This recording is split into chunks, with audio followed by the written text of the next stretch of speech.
Hi, this is Kevin Conroy, and you're listening to the Geekcast Radio Network. You've just jumped inside the pull bag. Join TFG1Mike and the rest of the comic crew here at the GCRN as they make their great escape into comics. From DC, Marvel, and Image to IDW, Boom Studios, and Zenescope, we have everything right here. We cover things like Transformers, He-Man, superheroes, TMNT, and Radiant Black. Yeah, we have all that and so much more. It's all inside the pull bag here on the Geekcast Radio Network. So, without further ado, it's time to talk about the comics we're reading right now, here inside the pull bag. Hello and welcome to the Pull Bag. This is episode 426. That's right, folks, 426 episodes of the Pull Bag. It is the first week in the month of September 2021. And I am serving you this amazing guest host on a platter that is silver side up. It is JT from Saskatoon. Hello. Hello. Did I ever tell you about how you remind me of... Well, after all, I am a leader of men. Yes, I am a leader of men, and I did wake up this morning. I wasn't woke up this morning, but I did wake up this morning. Woke in quotation. Anyway, we are here in Scooby Don't September, because I don't know if we're going to continue with the Scooby Doo Team Up series after this episode. And we're going to be talking about volumes 3 and 4. Oh boy. Which include a bunch of stories, folks. Bunch of stories. Funny how that happens with a trade collection of a comic book series. Yes, no, I understand that, but basically the stories we have in here are Don't Be a Stranger, Wet and Wild, The Ghost of Gorilla City, Simply Marvelous, Fly By Night, and A Doggone Crisis. Yes. Where do you want to start with this? Because I really don't want to be here for... I'm going to say this. Two things. One, we did the first 2 volumes, and I did enjoy reading these trades. It's a gosh darn crime that if Warner Brothers DC can do Batman, the Brave and the Bold, which is a retread of the classic DC comic series where every issue Batman teams up with a different superhero to stop some sort of supervillainous shenanigans, how is this not an animated series? Yeah.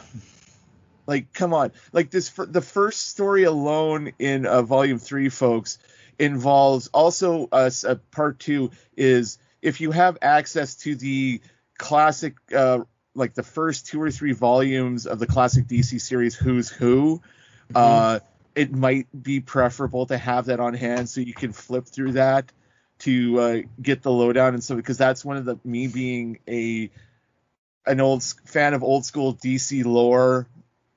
Right. And, you know, back when they treated them seriously enough, but not so serious that we got the 90s sort of DC stories where everything had to be grim dark. Because, I mean, the first story is Don't Be a Stranger, and it involves the Phantom Stranger, who I heard Kevin Conroy's voice because of how he portrayed him in Brave and the Bold, coming to Scooby and the gang to, like, all these other ghost superheroes are going missing. And then we would have got, like, Michael Rosenbaum, like Lex Luthor, or Smallville's Lex Luthor voicing Deadman, and, you know, it's just them. They go to this small town, and it's just this who's who of classic Silver Age DC Comics characters. I mean, you got the Grim Ghost, who's like this ghostly prince who lived in a painting who would possess his descendant and go out and fight supernatural evil. You have Kid Eternity and Mr. Keeper, who's this kid that, you know, he died after a Nazis attacked him and his grandpa in a fishing boat, and they both went to heaven. But the kid was he was so pure that God sends him back with the ability to call forth ghostly visages of characters from history and from fiction to fight evil. And it's just, and then you got like the like I said, the Spectre shows up, and my favorite part of this story is the Spectre is losing energy because he's been physically separated from his mortal form of Jim Corrigan. Mm-hmm. So he possesses Scooby-Doo. And all that, I am the Spectre, God's right hand. It's, I am vengeance, I am the right. Mm-hmm. It's all I can hear is Frank Welker doing Scooby-Doo, and it's fucking awesome. Yeah, I hear Don Messick, but anyway, Don Messick. Frank's doing it now, but yeah. Yeah, and I mean, one of my favorite scenes is was it the spook, who's not the spook that Scooby and the gang tussled with. He gets dogpiled by two of my favorite DC ghostly characters. One is Gentleman Jim Craddock, the Gentleman Ghost. The other is Jeb Stewart. Now, for characters, or for people that don't know, Jeb Stewart was a ghostly character from the title The Haunted Tank, where Jeb Stewart, who was a Confederate general and fought against the North, and no, we're not coming down on either side of that fight, folks. I'm just saying he was a Confederate general who, in order to earn his way into heaven, was gone through the centuries guarding his descendants, and one of him, his namesake, was the leader of this tank crew in World War II, who they all thought he was crazy, but damn, the advice he got from his ghostly great-grandfather helped them get through the war. And eventually some of the other characters in the crew could see the ghost as well. And it's just, like I said, it's this Silver Age grad bang. This is the first story in the volume, folks. Yeah. It's the first story in the volume, and it's the first story that kind of really feels like a holiday tale, because it does happen on Halloween. So I like that. I love the art. Brizuela's art is amazing. Dario is an amazing artist. I love the colors. I'm just not... And I know this is single-minded of me, folks. Trust me, I get it. If it's not Batman, if it's not, Nightwing or Batgirl or something to do in that, like, I enjoyed reading this. I thought it was funny. I love that Deadman has to possess everybody. One of the first things I remember reading this is he possesses Shaggy, and he says, "I'm not hungry." Who are you? And what did you? Shaggy. Yeah, it's definitely not Shaggy, obviously. Yeah. But good. I was going to say, or when the spirit, where they find the spirit's body, and he separates from Scooby, and it's far past time. I return to my own human host, but why do I have a sudden craving for Scooby snacks? I mean, hey, everybody eats Scooby snacks. Even the humans do in the Scooby Doo universe. So I don't know. I prefer to think of Scooby snacks as more of like animal crackers and not actual dog biscuits. Well, it's either like what they say in the movie, it's all natural, made from vegetables, because Shaggy. Also, if they got the movie cast to voice this series, and it would have been fun to have Freddie Prinze Jr. double timing it in some of these scenes where he has to voice Fred and Daphne when the spirit possesses. Deadman possesses Daphne, because it goes back to the original Scooby-Doo film by James Gunn, and anyone that doesn't love that film doesn't have an ounce of joy in their soul. I mean, come on, part of the villain's gang was Sugar Ray, and I always laugh like a kid when I watch that scene. You're talking about the original movie. The live-action movie? Yeah, like Freddie Prinze Jr. as Fred, Sarah Michelle Gellar as Daphne.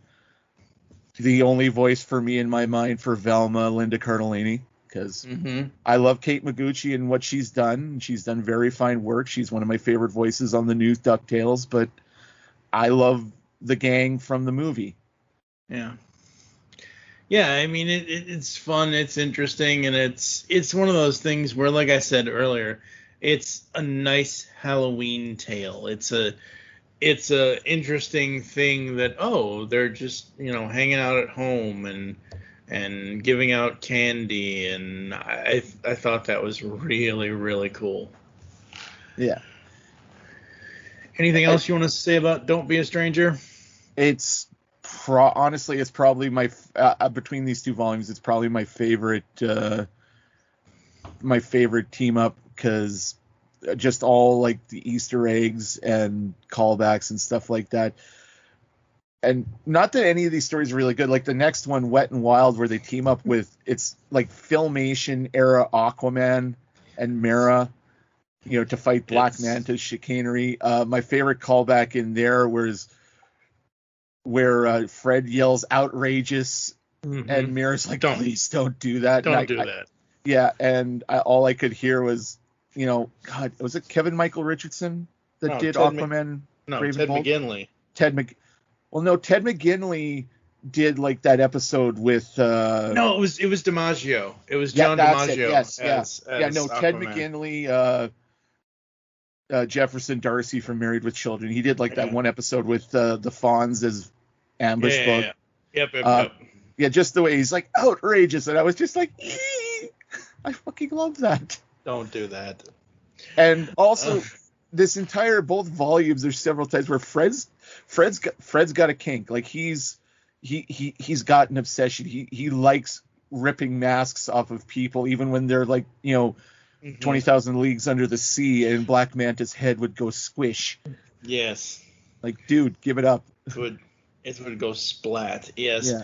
What I find interesting about this is, number one, I like the callback to the old Super Friends Aquaman thing, because as a kid, not now, I thought it was so cool that Aquaman could do telepathy with fish, and I thought the effect of him doing that with the sound and I'll put it in here somewhere, but the sound and the circular waves on the cartoon, I thought that was so cool. And here I found it was cool too. At the same time, this entire story, I'm like, where's his beard? Where's his hook hand? Justice League did this better. Because if you look at this story, now I'm not saying did it better in the sense of the writing. This writing here is fine. Sholey Fish's writing is great. But this is the exact same story to me as the Enemy Below, the two-parter in Justice League, where it was Orm who was going to take over and blah, blah, blah, blah, blah. I don't know. I don't see that at all, Mike. I have to disagree with you on that. If anything, this is like standard, because I still enjoy watching the Filmation DC comic series, but and maybe it's just my love of the DC animated movie universe that concluded with, Apocalypse War. When I see Ocean Master in this costume, I hear Sam Witwer's voice. Listeners might know him more as Darth Maul in like the Clone Wars and Rebels and Bad Batch animated series. And he has he just has this great voice. Like he just went and ate every inch of scenery in the Throne of Atlantis movie and just wonderfully over the top. And I just hear that voice coming out of Ocean Master here versus Kevin Michael Richardson coming out of Black Manta, because how can you not love the man? But yeah, exactly. My favorite part here is probably where Mera is like, no, this one's mine, and she just one-shots Ocean Master while he's trying to run away. Yep. And Aquaman's like, see, I told you it was better if only I was chasing you. Yeah, and it's just kind of sad, like how dumb are Scooby and Shaggy? Like they're trying to eat this royal feast, and there's like, you can't eat with a scuba mask, and he's like, no. Yeah, that I normally do, when I read comics, I obviously read them for the story, and then when we do the podcast episodes, folks, I usually look through to see if I notice any art details. You've heard all that in the last 8 years, but especially last month with Turtles, where I might have seen something in the IDW Turtles book, and I pointed it out to Joe, who might have missed it. And I looked through this entire story. Not that I think Dario would ever not do this, but sometimes mistakes happen. I looked through this entire story to make sure that the Mystery Gang all was always wearing their scuba masks. Because, edit point, because I was like, oh boy, how are they going to breathe underwater? Oh, right, the scuba masks. What if they were ever drawn without them on? It's like, oh, not good. But yeah, the whole food thing, that was funny. And I mean, there's, you got classic like Silver Age Aqualad, Aqua Girl, this one dude with the blue shirt and the red pants with the Heihachi hair from Tekken. I mean, that's probably Volko. Yeah. Is a character. And you got Tusky from the Aquaman cartoon just coming up and just like, it's like, that's gotta I know. Yeah, I know that is Tusky, and I remember him. When I saw that, I'm like, wait a minute, what is Chum Lee doing down here, and where is Tennessee Tuxedo? Just when I first saw the Walrus, I'm like, waiting for that or waiting for the 51st Dates guy to show up. Yeah. Anyway. Yeah, so, I mean, who knew Shaggy could swim as fast as Aquaman by the end of the story? Well, I mean, hey, it is food. Like, oh my God, I can't eat. I'm out of here. Bye. Yeah. Now, the third story with the Flash, which was called The Ghost of Gorilla City. Yeah. Probably the one, as much as I'm nothing, by now I love the lore and the callbacks. I felt a little disappointed by this story because it starts with Scooby and the gang kind of helping the Flash out against Mirror Master, and it's like, come on, the Flash and the Scooby gang versus the Rogues. Mm-hmm. Like, like Captain Boomerang's gonna throws a boomerang at Velma and Shaggy, Scoob, it's covered in Scooby snacks. Right on it, Raggy. Something like that. Instead, and again, it's not a bad story. It's just, that's what I was hoping for. Instead, we go to Gorilla City, and I think they kind of overused the joke of talking gorillas a little bit. Yeah, they did. And it's not that, like, they use Gorilla Grodd, and he's in the story, but he's not the villain. And I think the weakest part of this story was them just creating another character who's using Gorilla City technology to try and scare people out, and it's he's a crooked real estate developer, and I was like, really? Yeah, see, that's the same disappointment I had with some of these stories. Some of the actual reveals, some of them are just like, really? You're really gonna go there? And again, I don't see that the writing is bad. It's just that and it's not just because we are fans, but as people who grew up with this stuff, with these superhero cartoon shows, with the Scooby Doo, Where Are You, with the this, with the that, and don't get us wrong, folks, we know the old Scooby team ups, minus when they team up with the Harlem Globetrotters, some of them are not great. They were meant to be in the time that they were. I'm not going to sit here and say they do or don't hold up today, because they're not meant. I don't feel certain things are meant to hold up to today's standards of whatever standards you have.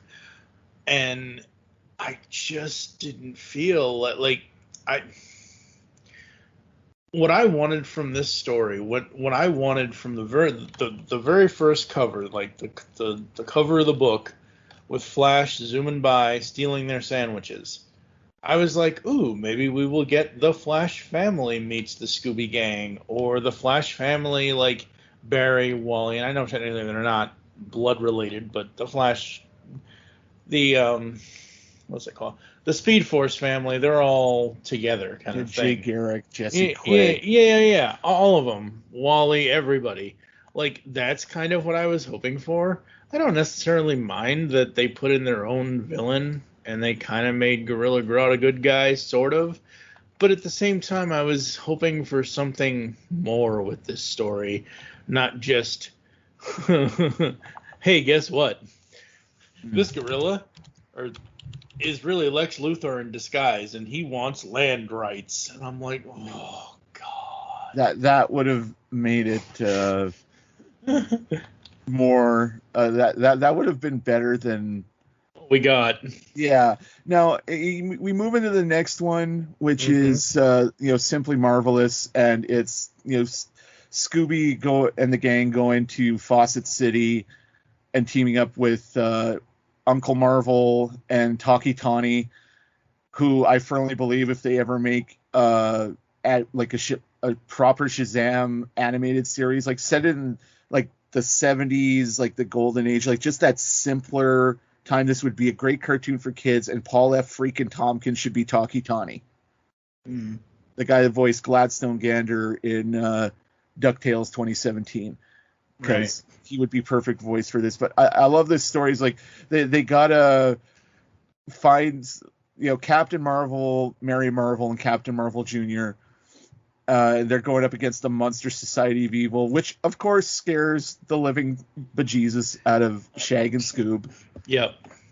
And I think one of my favorite callbacks, at least Captain Marvel history, is where is it Daphne or Velma's? He doesn't actually have. Yeah, it was Uncle Marvel doesn't actually have powers. He's like, and Talkie Tawny's like, yeah, we pretend that he does to make him feel better.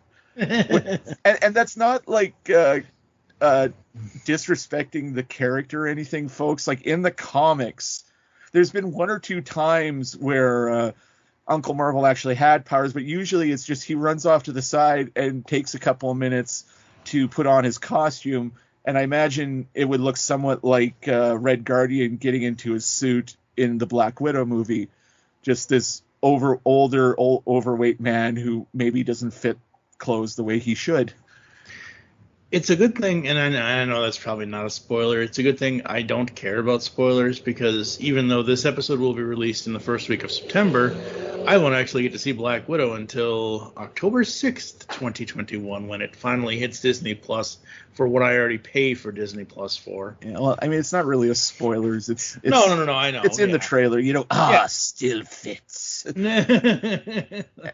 you see the lineup of the Monster Society of Evil. They don't name all the monsters. You got like Sobek, who's like the alligator man in the suit. I have no idea who the goat man or the weird octopus snake man-headed thing is, but then you have Sabak and Ibok, who are basically evil versions of Captain Marvel. Mr. Atom, the nuclear powered robot. Mr. Banjo, who I thought it was just some random Batman villain when he showed up in Brave and the Bold. Right.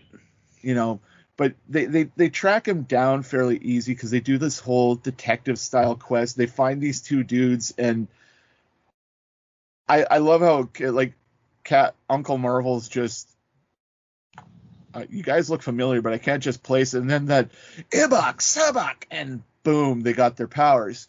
Yep. And then the four cowards on the team, which is roughly half the fighting force, just lead the charge out of the warehouse. Yeah. Like you've seen that DC that Showcase presents the Return of Black Adam short from like years ago, right? I probably have, but I don't remember it. Well, it had like Jerry O'Connell voiced Captain Marvel. Oh God, I can't remember. It's the guy that played Imhotep in the Brendan Fraser Mummy movies. And never Zartan. Okay. Zartan from which one? Well, from technically both G.I. Joe movies. Oh, okay. I know who you're talking about. Yeah. It'll come to me in like 5 minutes when it doesn't matter anymore.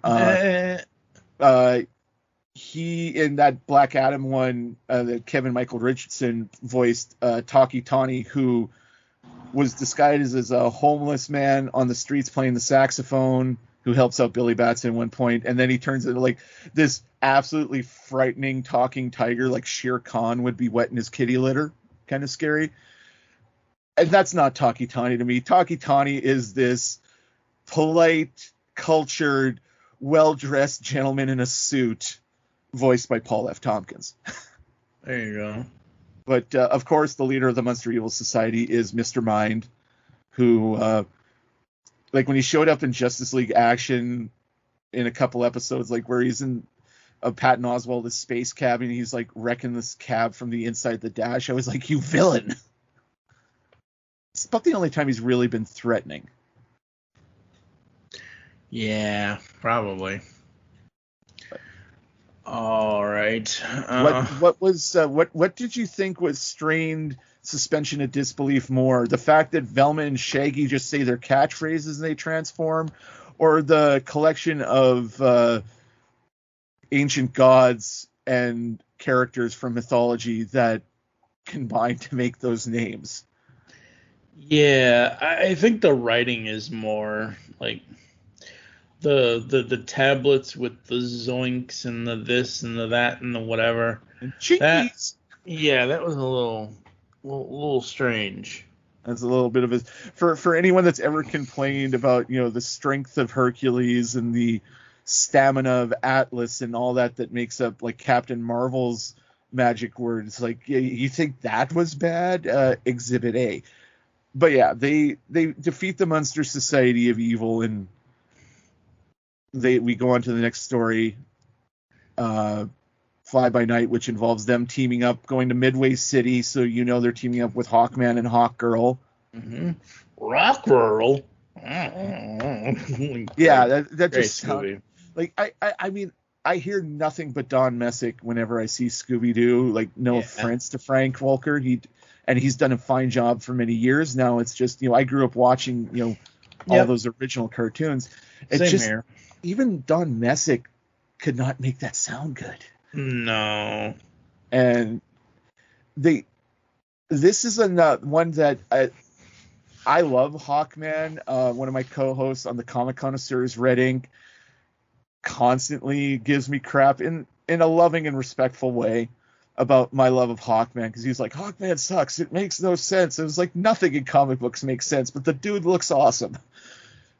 And this is one I didn't enjoy as much because it's just a little dense, and it's mainly a little dense on the villainous plot. Like, you have Nicholas, it's a character from history, Nicholas Flamel, who is like this legendary alchemist.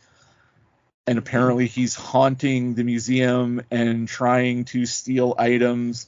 And then it turns out to be three of Hawkman's most recurring foes in the comics, the Matter Master, the Fadeaway Man, and the Shadow Thief, working a combo play to try and scare everybody. I was like, dude, by the point that the Scooby Gang's been called in, Hawkman and Hawkgirl show up, like, the jig is up. Like, just steal the shit and run. Why are you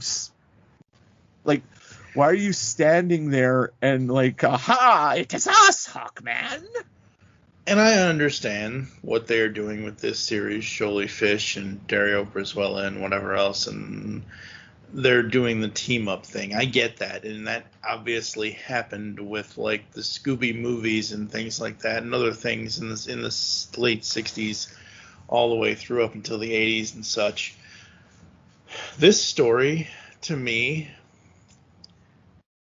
again, I have to say this, was told better, even though it didn't have a Scooby Gang. The Hawk side of it was told better with Shadow Thief in Starcrossed. No, it's Starcrossed was the movie. It would have been in that one episode in Justice League Unlimited. History. Yeah. That's what it is. Where they, the Shadow Thief is actually Katar's or Carter, or whatever you want to call him. Carter. Hawkman's, his other side. It's a different side to his personality thing. And I'm not saying they could have done that with this. His dark side, if you will. Yeah. As soon as I saw Shadow Thief, the first thing I thought of was, ooh, I need to go watch that Justice League episode. Those episodes were really good. Like, all the Hawkman episodes are good. It's just like my love for the characters. So just like, I appreciate what they did. I thought it was very well done, and it worked within the story that they were telling with the Justice League cartoons. But I really like that first Hawkman episode where, I mean, clearly it's James Remar Yeah. also voicing Shadow Thief, but I thought that was Carl Sands, the Shadow Thief. So when they have the revelation that he's like this Iago, and I don't mean the parrot from Aladdin, from Shakespeare, the Iago in Othello, who is like I was doing it for you, it was all for you, that kind of character. It didn't play as well for me because, my love of the character. And I like here that, it's actually Carl Sands and they're a trio of bumbling fools. And, that bit where he puts Shadow Thief on the flagpole at the highest point in the city, and he's like pissing himself. He's like, here, take the book, take me down. And we go, did you, like I said, it's dense, and I didn't enjoy it as much as the rest. No, yeah. Like I said, is a little. The next one is.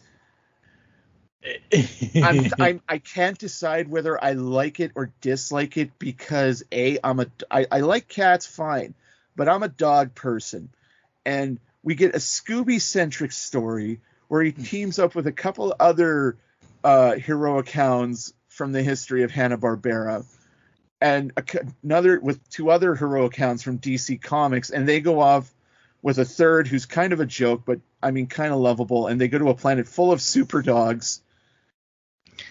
It's a doggone crisis. Where is this cartoon? I know, right? That's the first thing I thought of, and I'm going to say this right now. This is my favorite issue out of this entire trade. This story is my if we were rating these stories individually, this story would be the only story for me that gets a 5 out of 5. Yeah. I dug this. This was so cool. Just the puns with like the villainous cat names and the dog's names. You got like Paw Pooch with like this dog's like a centipede dog. You got Mammoth Mutt Hot Dog, who all I could hear is Chris Evans' voice coming out of that, playing the canine version of the Human Torch. You got some dumb ones like Tusky Husky. I was like, yeah, but like Cool Cat, who's like the beatnik cat with the ice powers, Scaredy Cat. Then you see one with psychic powers, and I was like, please call it what I think he's going to be called. Please call it what I think. Siamese. I was like, yes! And then you go to the Canine Commandos, and my eyes glommed on right away, like the fact that they're homaging the classic image of Justice Society #1 from the 40s. And #2, they've got Yankee Poodle from Captain Carrot and the Zoo Crew, and I was like, this is why I love this series. Yeah. This is so good. This is so fun. Like, they come back, they're ghosts. No, they've been trapped in an alternate dimension. And also, kind of looking at the Canine Commandos, I kind of start flashing back to, again, it's been so long since I watched Justice League, but that two-parter where they go to, like, the alternate world where they meet, like, the analogs to the Justice Society. Legends. Legends. Yeah, Legends. And you got Nort from the Green Lantern, who frees them from this alternate dimension, and they go back to Earth. And I love that it's a very famous issue of Justice League of America from the original run of Justice League in the 60s, where they free the Canine Commandos, and it homages this I think it's Crisis, the original Crisis on 2 Earth story, where you see the Justice League surrounding this crystal ball, and the smoke's coming out, and you see the Justice Society in the smoke, and they're kind of evoking that image here. And the villain of the piece is Dogaton, the canine version of Per Dagaton, who's a time-traveling villain from Justice Society. Like, yeah, it's so cool. This is one of my, if not my favorite, this is definitely one of my favorite love letters to DC history, alongside the Don't Be a Stranger from the beginning of the book. Yeah, no, this is absolutely hilarious. I absolutely love this. I think this is great. I think we need more Scooby Doo dog team ups. Well, I mean, they got that. I'm kind of hoping Scooby gets a cameo in that Crypto, the Superdog movie that's coming out. Right. The one where Dwayne Johnson is voicing Crypto, because of course he is, because it's The Rock. I don't know if I'm gonna like that, but okay. overall, I really like this first volume. Yeah, I love this final story. The third volume here, I liked it well enough. I don't know. It's, for me, I wanted more cartoon character team ups. Like, not necessarily the Laugh Olympics, but like in the last episode that we did of this, which I'll obviously link in the show notes, where we had like Secret Squirrel and the Jetsons and the Flintstones and all that and everything else. Like, I wanted more of that in this. That's just me personally. Overall, I would probably give the whole trade 3.5 out of 5. I'm gonna give it a 4.5, 4 out of 5. Like I said, it's there's a couple issues where I just thought it was a little dense, and we're grown men and we're feeling our age, folks, and clearly this is a comic more meant for kids than adult fans, and that's cool. Kids might enjoy that a bit more, but like I said, I found a couple of those stories just a little lacking in certain respects, but by no means bad. Yep. And yeah, so I give it a solid 4 because, like I said, I love this series because of the callbacks and the Easter eggs and all that. We didn't.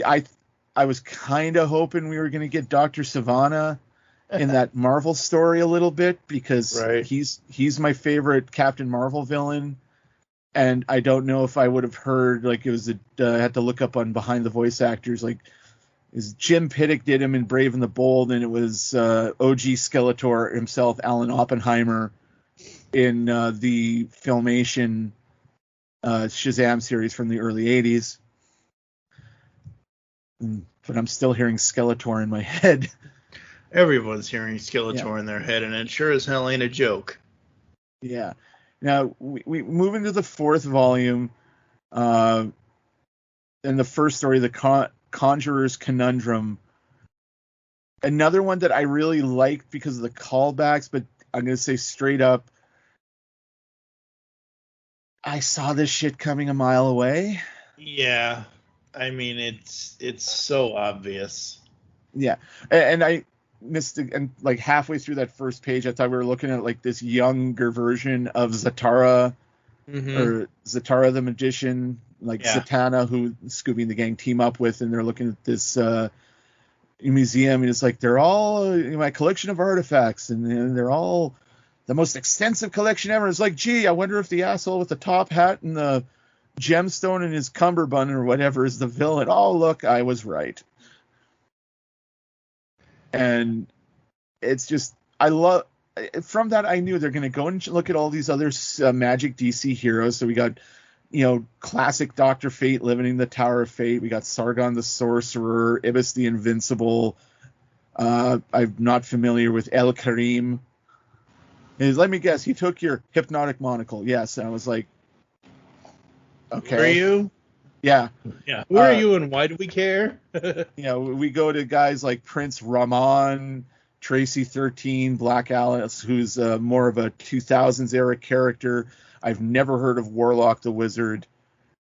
And I knew as soon as I read that speech bubble, it's like, so you're a warlock or a wizard? No, my name's Warlock and I'm a wizard. So are you a warlock or a wizard? And I was like, well, that's 10 minutes of their lives they're never going to get back. Yeah. You got Baron Winters, who... Look up Baron Winters and the Night Force, folks. The Wikipedia is your friend on that. It's a really cool, really intense horror comic that DC put out back in the day. I highly recommend it. It's just for coming out of like the late 70s into the early 80s, where DC had this run of like really cool horror comics and supernatural comics that really hold up. I can't say enough nice things about that. So they've gone through all these characters, right, Mike? And they can't, for some reason, they can't even say his name, but they have to make this, they're all snappy dressers, except for that British guy with the rumpled trench coat. His name's John Constantine. Just say his name. Yeah, they won't do it. Because they're probably thinking, they're going to look at Hellblazer and the kids are going to get possessed by evil, or whatever excuse people want to give you for knocking on great comic books. Then we have a completely useless scene with the Catwoman to Zatara's Batman, the Tigress, who... What was the point of this? Yeah, I'm not liking where this is going. I'm not really enjoying this. It's like, again, out of these two volumes, I can probably safely say I liked one story out of each of the volumes. I mean, I give it at least 2 points on a scale of 5 for this story alone, because, again, the callbacks. I mean, you look at the supernatural villains. You got Wotan the Sorcerer, Kulak, the Demons 3, Clarion, Bum Bum Bum, the Witch Boy, the Wizard, who... Are you sure he's a super villain, or he's just a really dapper dude with a cape? Yeah. And who in the ham and Swiss cheese is the Blue Llama? Yeah, really. I mean... Yeah, like, they barely get any... Again, I'm not saying she isn't a character, folks. It's just I've never heard of this character, and apparently she's the villainess of Sargon the Sorcerer. But it's like the Tigress scene doesn't really add anything to the story. And after that, that's when they was like, oh, yeah, it was that asshole that runs the Mystic Mansion, which is based on... I forget the name of the place, but it's this very famous club in Los Angeles that you have to be an actual practicing like magician to join. And not quite a secret society, but you definitely have to have your bona fides. Actually, the late great Bill Bixby from the classic Incredible Hulk show was a practicing magician. He was part of this. So I know they kind of that's the basis for this Mystic Mansion. And then the villain is like, "Yaha, I have the power." And Scooby gets like, I really thought something was gonna, like, Scooby was gonna weave some magic and defeat the bad guy because he's got all the other items of power and he's got the helmet of fate. Like, even Rowling is the rower of rate. I was just like, I can't do it. I am not Don Messick. Yeah, it's not.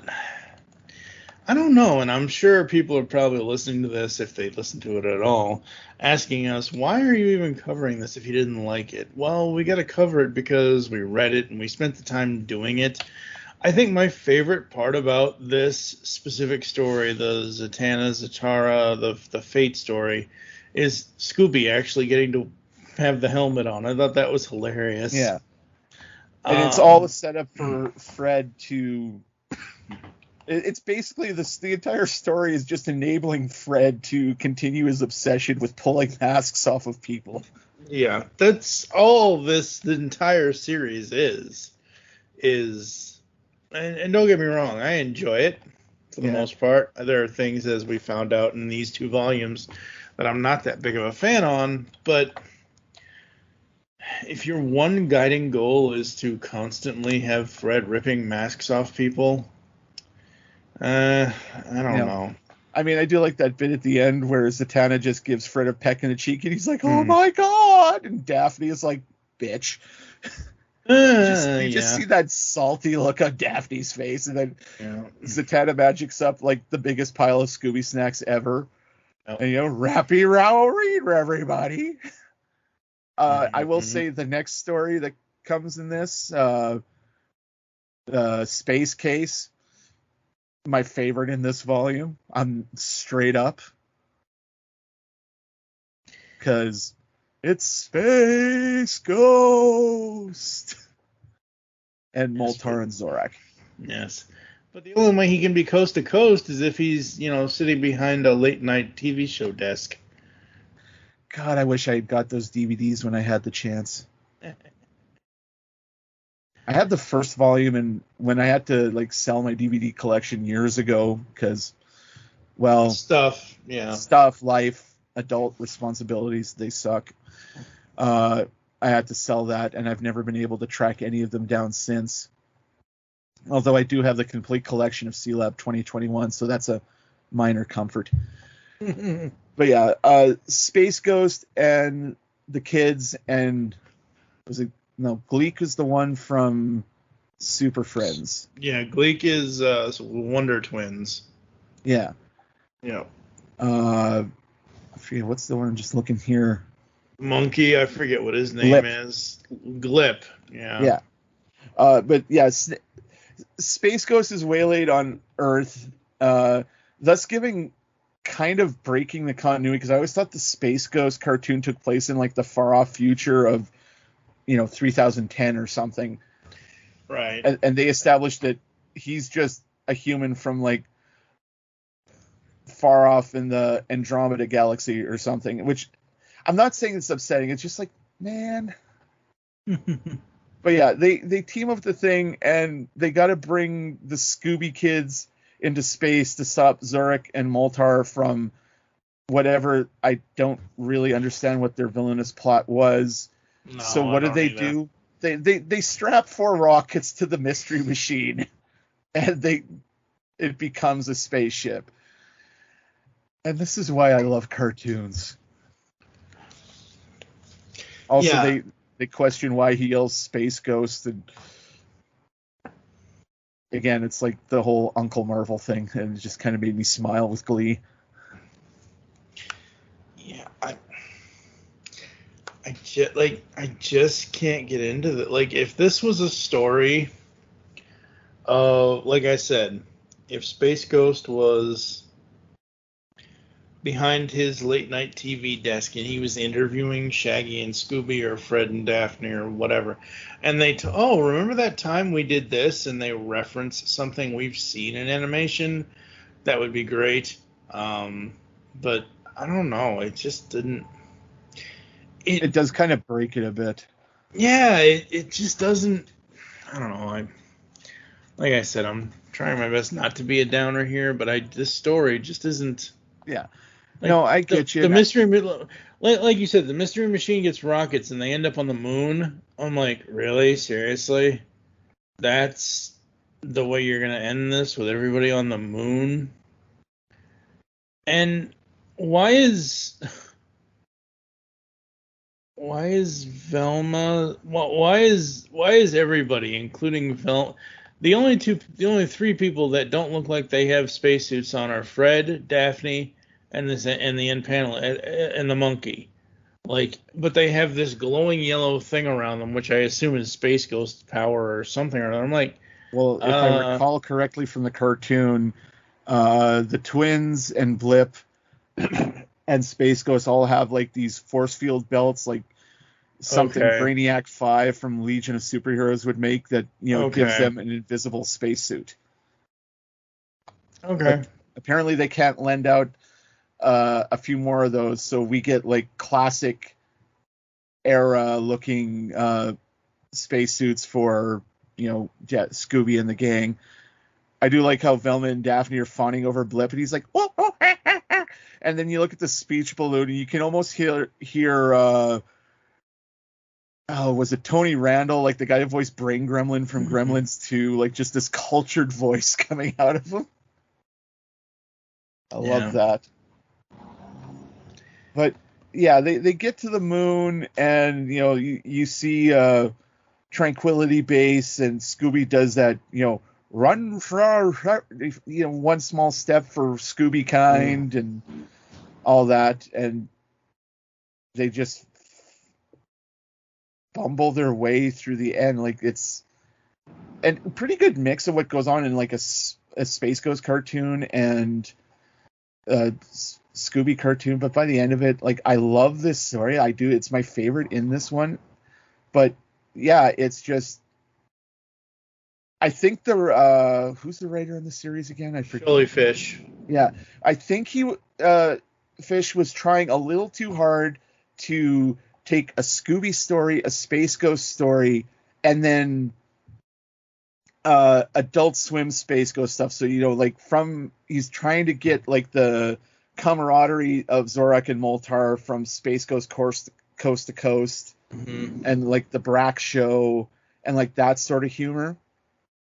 Because in the original Space Ghost cartoon, they're the very standard, I've got you this time spell. Oh no, he used his ghost powers. Yeah. And it's just a little too much. This being my favorite story, the next story, Happy Harley Days. Yeah, this was one of my favorites out of this one. It's my least favorite, and it's for a very nitpicky reason. Okay. Dario Brazilla's art is great, and every other story he's knocked it out of the park the art-wise. But his Harley is too plain. Like, you just have this very, like, it's a girl in a Harlequin costume. It's not Tara Strong or Harley. Arlene Sorkin. Yeah, it's like I don't get any Arlene Sorkin. I don't get any Tara Strong. I don't even get the chick from Big Bang Theory. Oh, Bernadette. Yeah. Yeah, it's the story in itself is pretty good. I like that how they're taking shots at like Antiques Roadshow and shit like that, and that's funny and entertaining. And then it becomes like a kid's version of the plot from Assault on Arkham, because the Joker's looking for some sort of device, and like I hear Mark Hamill coming out of that Joker, but it's just like I said, Harley has become one of my favorite characters in DC Comics, not just because of her like multiple different designs and the journey the character has gone on, and like she's still a lovable kook, but now in the comics she's a lovable kook on the side of the Angels, and she's not tied to the Joker anymore, which is the best thing they ever did for the character. And I just did not care for this story. It just does nothing for me.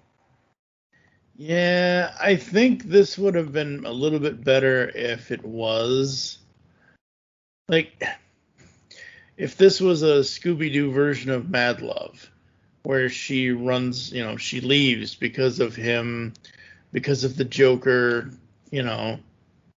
being abusive to her, and she goes to Poison Ivy and they have a holiday adventure kind of thing. Because at first, before the Joker even shows up, I'm like, ooh, where's Ivy? Because the first thing I thought of was Holiday Nights, with them, the two of them going around town and, brainwashing Bruce Wayne and spending all his money and everything else.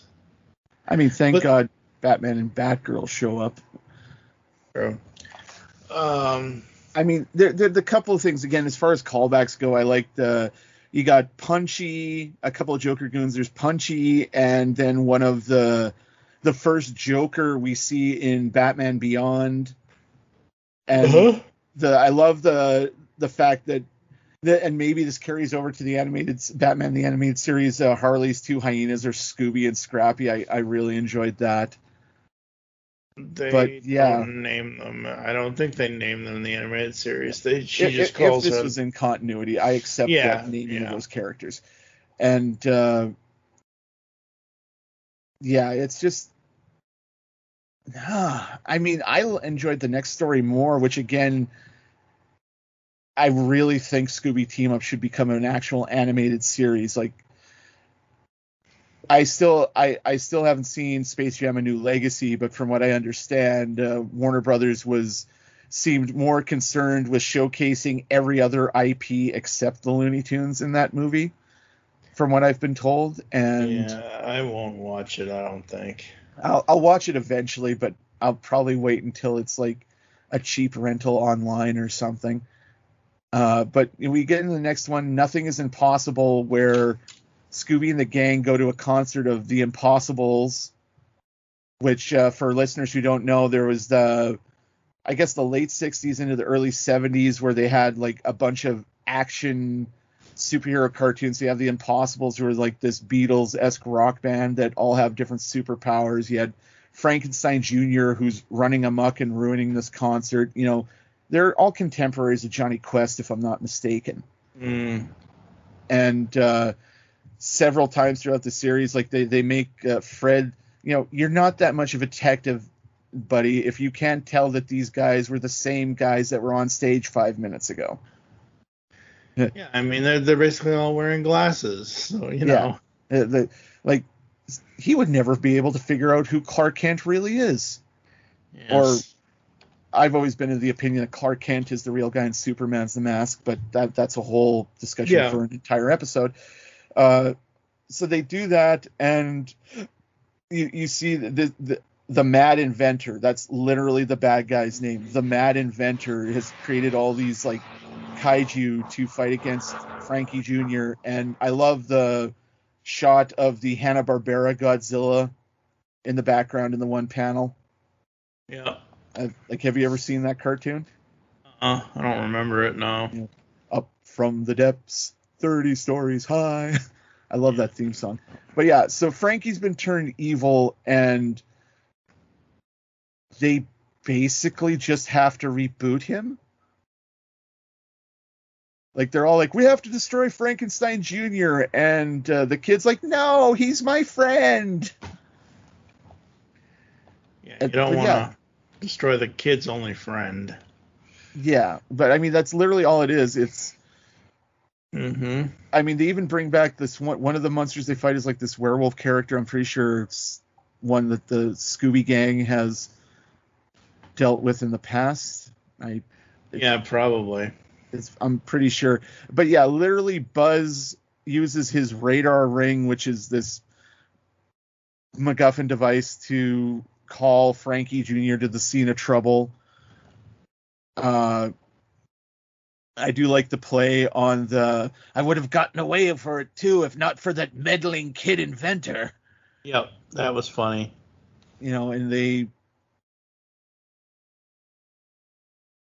you have to double down on Fred being a fucking idiot.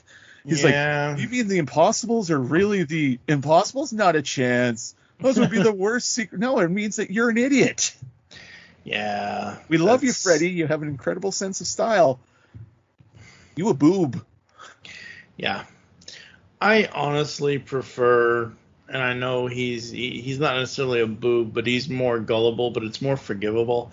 I honestly prefer a young Fred from a pup named Scooby Doo over adult Fred at times. And this is definitely one of those times where it's like, really? What are you going to do? I don't know. But we go on from there to Go West, You Meddling Kids. Yes. And this is the one, I love this one. Yep. But all the other team-ups make sense because, like, okay, Scooby teamed up with a bunch of superpowered dogs. Okay, fine, because they've established in Hanna-Barbera there are superpowered dogs.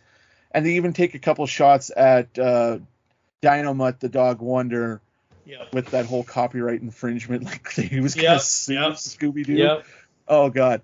And then we go west. Now, the font on Go West, You Meddling Kids that we see in the comics, I'm putting that down now. That is a reference to Cowboys of Moo Mesa because I recognize that font. Like, there's no way that isn't a reference to Cowboys of Moo Mesa. That being said, how are you guys not wondering if you got slipped some peyote because you're talking to a talking horse and a talking donkey because Baba Louie is it's Quick Straw McGraw and Baba Booey, and of course him and his law-abiding zeal tries to arrest Scooby and the gang because you just rolled into town, therefore you are the criminals. Flawless logic. No. And I even love like how they've got like Bloodhound, like Quickstraw's actual Bloodhound, who now that I'm older seems more like a crack addict than a dog that simply wants a snack before he does anything. Yeah. But that in itself is kind of a reference to a pup named Scooby Doo because I'm pretty sure that's the same motions that Scooby went through before he turned into a rocket and blasted off into the sky. Yeah, that is the reference to the pup named Scooby Doo. Yep. And at first, I had to look at it again, and I forgot that he had the dog because the dog, to me, I'm like, wait a minute, is that Augie Doggy or Doggy Daddy? Because at first I thought it was Augie Doggy, and I'm like, wait a minute, no, it's not. Now that's a Scooby Doo team up I would like to see. Yeah. And it could even be like, man, Scooby and Shaggy teaming up with Yogi is like, hey, Shaggy, we got a picnic basket. Mm-hmm. And like, zoinks. Yep.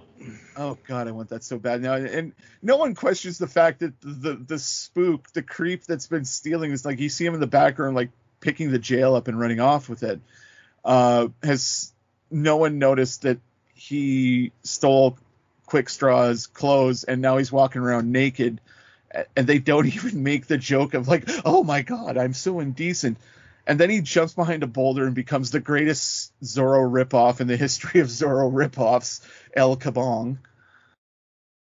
Who, if you don't know, kids, Quickstraw McGraw would sometimes jump behind a rock, come out in the Zorro-esque costume, and fight crime by cracking evildoers upside the head with a guitar. Because cartoons. Because cartoons. And then we have Mr. Bunny Sheriff over here. Yeah, Ricochet Rabbit. Ricochet Rabbit. That was funny. I liked him showing up. That was cool. Yeah, I like this. That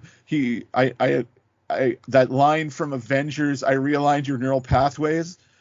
You know, I hit you real hard, and that's all it takes is this invincible guitar that El Kabong never breaks when he cracks fools over the head, and it's literally just gonna pop these people who have been hypnotized by the Psalm Trace Kid, which is a play on like hypnotism. And these are the type of villains that you would get in like the Ricochet Rabbit or Quick Draw McGraw cartoons. Also the fact that Ricochet Rabbit had trick bullets. Like, wow, you and Batman must trade notes, because the lasso bullet. Yeah, that was very much a Diana thing. Yeah, and then I forget the name of his slowpoke deputy. Can also ricochet like Rabbit, but for some reason he doesn't ricochet right off the cactus. No, he doesn't. He lands right in the middle of it. I mean, oh God, I love cartoons. Yep. And we get this dude's got a pile, like the Somtrace kid got this pile of gold that Smog the dragon would be proud of. Yeah. And God, this is just so stupid. Like, I remember I loved these cartoons as a kid and I still love them now, but I have to admit I knew exactly how he creates like mirage clones of himself, and then he hypnotizes the deputy and Fred, who go to fight the heroes, and all it takes is, you know, again, El Kabong doing what he does best. Yep. And again, this is one of those things, as soon as I saw him turn to El Kabong, I knew how this story was going to turn out. He's just going to, you know, crack fools upside the dome. With the guitar, yeah. Yeah, and I love when Daphne finds Quickdraw's clothes. Like, oh, I think these belong to you. Oh, no, I've never seen that. Belongs to the world famous and staggeringly handsome lawman, Quickdraw McGraw. Mm-hmm. I do love how earlier in the story where El Kabong's known for swinging on a rope and cracking fools upside the head, and Daphne is like, that's not actually attached to anything. It's like, damn it, you ruined the illusion. And it's like, where does Spider-Man in the 67 cartoon attach his webs to? We don't know. We don't care. To Bruce's head. Yes. Yes. Yeah, the El Kabong, the Quickstraw McGraw story, it was, I found it funny at points, but I'm like, oh, I just want more, something. You know, you talked about one of the other stories being a little bit too dense. This was a little bit too light. You need to balance that a little bit better, I think. Yeah, it's not perfect, but like I said, it's a lot of fun because it's taken me back to my youth. Like, it was Channel 10 when I grew up, had the Flintstones at noon, but the 15 minutes before there was two Hanna-Barbera shorts. It was like Yogi Bear, Huckleberry Hound, Snagglepuss, Quick Draw McGraw, such like that. So yeah, I have nothing but love for these cartoons. And then we move on to the last one with the Martian Manhunter, Out of This World.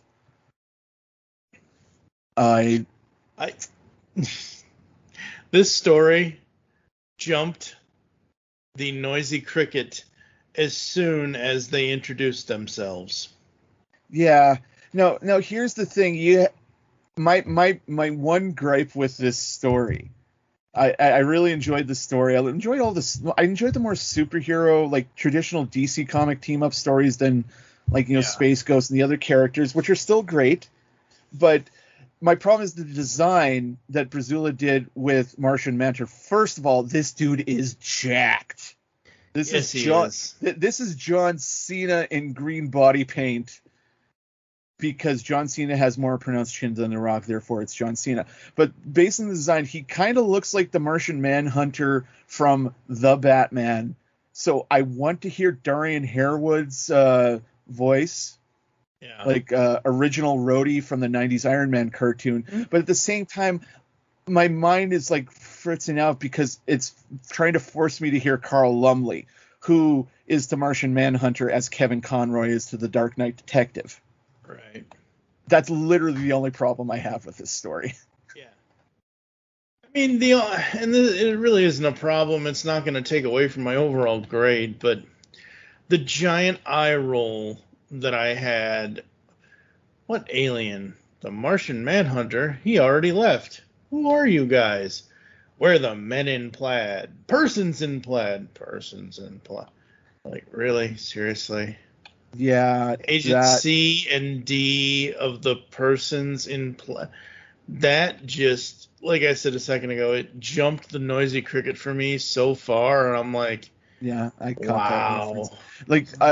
Like like you have the Men in Black, and then there was an issue with the Pinky and the Brain comic back in the day where they parodied Men in Black. They were the Mice in Pink, which has like an entire 1 or 2 page spread of Pinky and the Brain doing their own version of the Will Smith Men in Black song, which was great. Yeah, that's great. This, like, but it's, I don't know. The plot of the story, folks, very briefly, is Martian Manhunter is on the run, and they run into him in the midst of solving one mystery, and he's disguised as Shaggy because apparently Martian Manhunter has also been on TV all morning advocating that all alien heroes and characters on Earth rise up and take over. And he's like, he's talking about Kanjaro, Hawkman, Hawkgirl, Blue Beetle, the Jaime Reyes version, not the Ted Kord version, and his old alien sidekick Zook, who looks like a Disney character with a domino mask. It's fortunate Superman's in another galaxy. Well, yeah. And this is another one of my favorite stories because, like, again, the story, it's not that difficult to figure out. It's not that I saw the ending coming a mile away, but again, to little bit of DC history, they line up these other alien hero characters. You have Gem, son of Saturn, who's like an analog to Martian Manhunter that came out in the 80s. You got Teen Titans version Starfire. Right. All I could hear is Tara Strong. They got the late 70s, early 80s Starman. So you have original Golden Age Starman. Then you had the Alien Prince, which was the other Starman. I just love how they keep adding others to it. Because for instance, I thought he was a young hipster dude, which references the James Robinson, the Starman of the 90s. You're his father. That's the other Starman. Earthling with a mullet. That's the one from the 80s. And then the Alien Prince was the one from like the 60s. And I love how obviously Starfire heard this. She's like, no, I am not the Russian superhero Starfire, nor the barbarian freedom fighter Starfire, which before either of those Starfire, like the Russian one or everyone's favorite Starfire, Princess Corey, there was a very brief run in where DC also came out around the time they did their horror comics. They had a bunch of like sci-fi fantasy comics, and Starfire was this female freedom fighter in a far off star system, you know. Wow. And then you have Ultra, the multi-alien, who's not actually an alien. He's just a human who was hit by a ray and possesses the qualities of 4 different alien species. Yeah, I need to make one correction just because I want to make sure we have this right. It was Hayden Walsh who voiced Starfire. Tara did do Raven, though, in the original Teen Titans. Heaven forbid we get something wrong. I mean, it's not like He-Man and the Masters of the Universe came out in 1981 or anything. Not touching that with a 10-foot cattle prod. Uh-huh. You mean a 10-foot power sword? Yeah, that too. So of course, Shaggy and Scooby freak the flip out, and they go to try and figure out, like, watching TV. Fred, honestly, most of these comics you could say it's set in the 60s, 70s, just with Brazula's art and the stories in and of themselves. Like, even Space Ghost strapping rockets to the Mystery Machine and sending it to the moon, within the realm of the technology of that time period. All of a sudden, Fred pulls out a freaking iPhone. Yeah, that's a little I'm much. just like, oh God, like, it made me swell, of course, because whatever. And you see the fake hunter, if you will, has got some jewelry or something around his neck. I thought it was a zipper at first. And the persons in plaid show up. I'm just gonna say it. All I heard was Nolan North coming out of the man and Nolan North doing a bad female voice coming out of the woman, because all I could see are, like, the Krang from TMNT 2012. Yeah. Like, just that mannerisms, that stiffness. And Nolan North was, like, my MVP of that series. Well, him and Boone, I can't remember, the gentleman that voiced Master Splinter, because 2012 Splinter is my favorite Splinter. That would be Hoon Lee. That's it. Thank you. Also, he's in a show called Banshee, and that show is dark and violent AF. But if you enjoy that sort of thing, check it out, folks. But yeah, the persons in plaid try to arrest everybody, and 70 Disco Starman and Teen Titans Starfire try zapping them, and of course they've got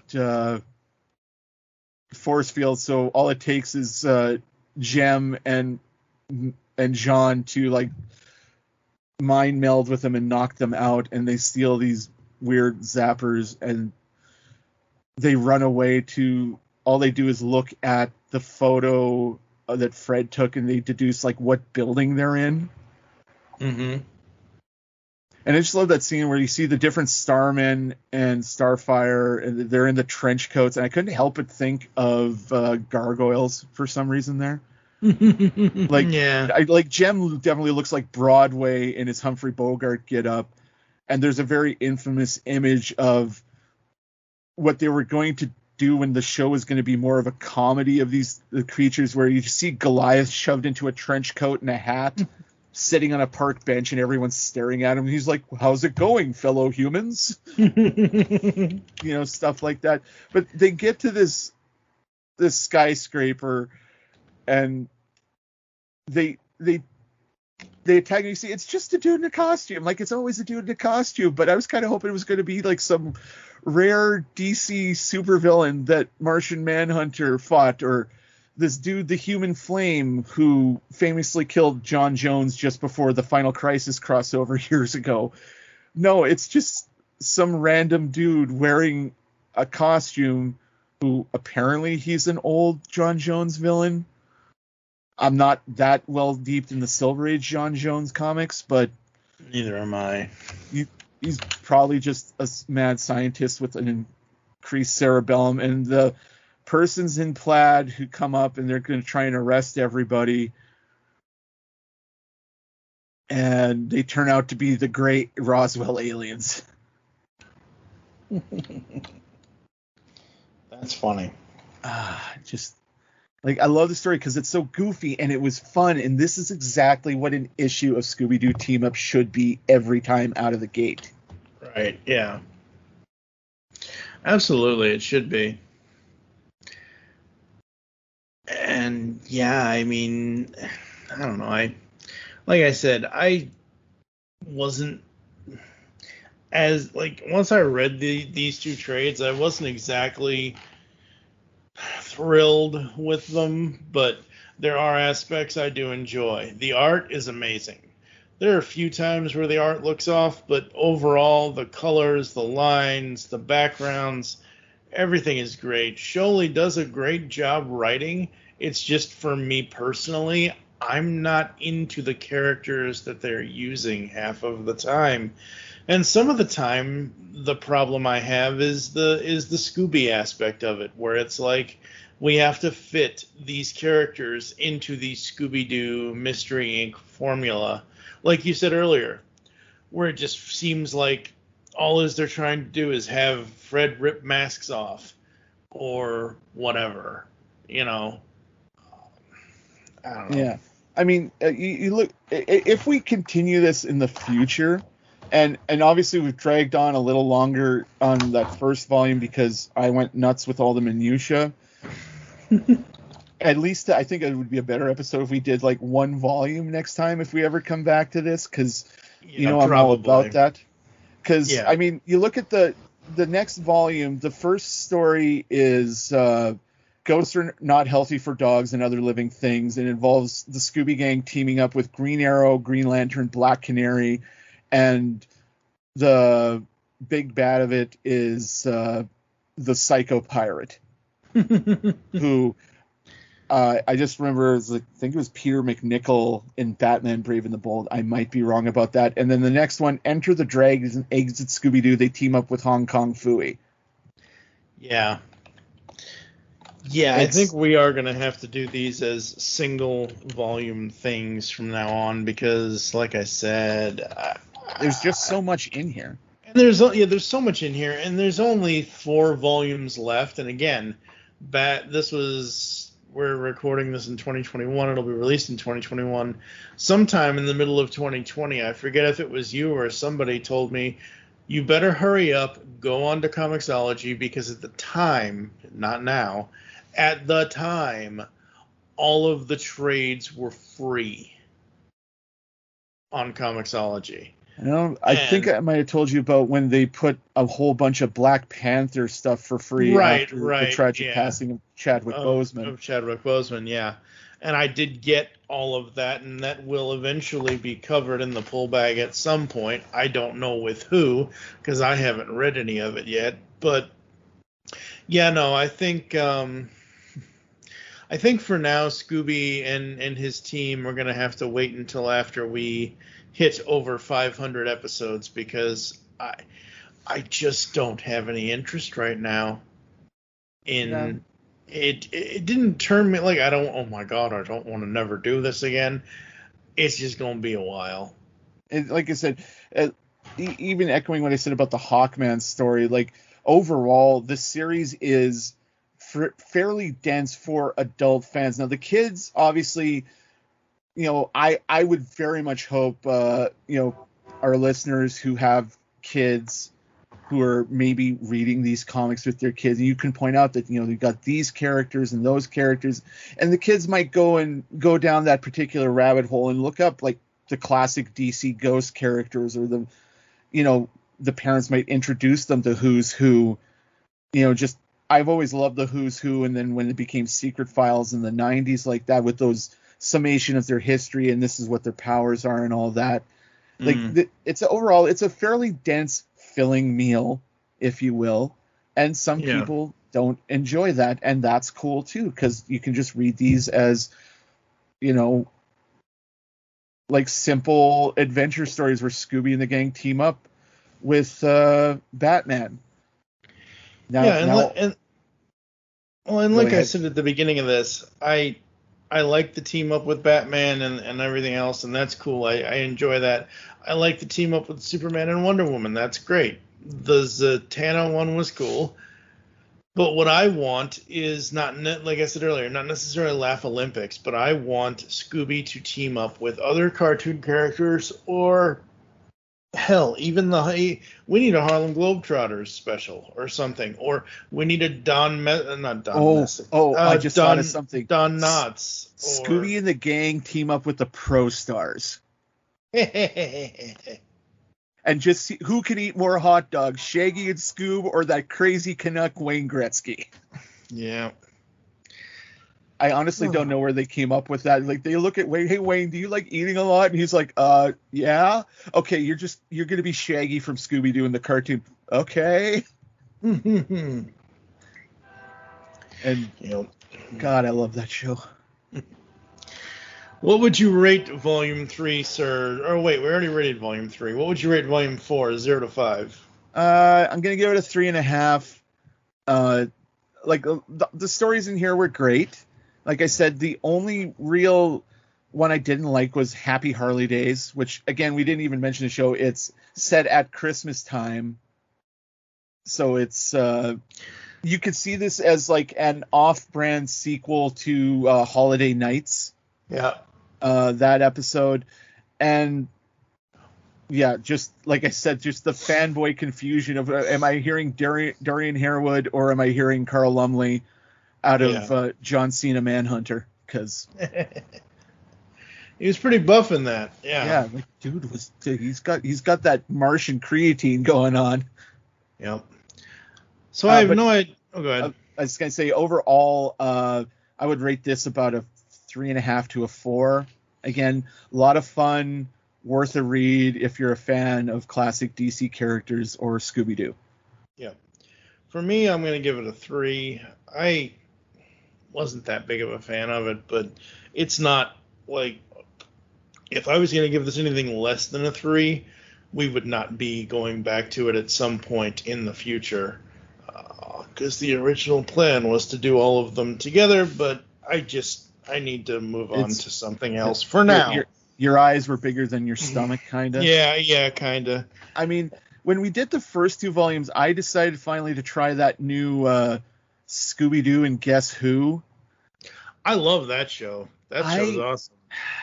You know what? I think the reason I didn't like it as much as I wanted to was it wasn't old school Hanna-Barbera animation, which really, that's just like that chef's kiss, the sweet spot for Scooby-Doo teaming up, like the original, Scooby-Doo movies where, he teams up with Batman or Phyllis Diller or the Harlem Globetrotters, stuff like that. And it's just a little too slick for me.